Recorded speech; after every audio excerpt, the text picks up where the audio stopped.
ராமநாத சுவாமி கோயில். இந்த கோயில் ராமேஸ்வரத்தோட சென்ட்ரலே இருக்குது. ராவணனை கொன்ன பாவத்தை போக்குறதுக்காக ராமர் சிவனை வழிபட்ட இடம் தான் இந்த இடம். அதனால தான் இந்த இடத்த ராமேஸ்வரனும் இங்கே இருக்க சிவனை ராமநாத சுவாமின்னு சொல்கிறாங்க. இங்கே இருக்கிற புனித தீர்த்தத்தில் குளிச்சுட்டு சாமியை பார்த்தோம் அப்படின்னா நம்ம செஞ்ச பாவம்லாம் போகுங்கிறது நம்பிக்கை. முதல்ல அக்னி தீர்த்தம், இங்கே தான் நம்ம முதல்ல குளிக்கணும்.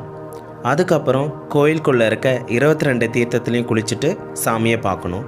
நம்ம சீக்கிரமாக இந்த தீர்த்தத்திலலாம் குளிக்கணும் அப்படின்னா கோயிலுக்கு வெளியிலவே ஏஜென்ட்ஸ் இருப்பாங்க. அவங்க மூலயமா போனோம் அப்படின்னா சீக்கிரம் குளிச்சிடலாம். இந்த கோயிலில் ஃபேமஸ் என்னென்னா அம்பாள் சன்னதிக்கு வெளியே இருக்க இந்த பிரகாரம். இதுதான் உலகத்திலேயே மிக நீளமான பிரகாரம். இதில் மொத்தம் 1212 தூண்கள் இருக்குது. இதோட நீளம் 690 அடி.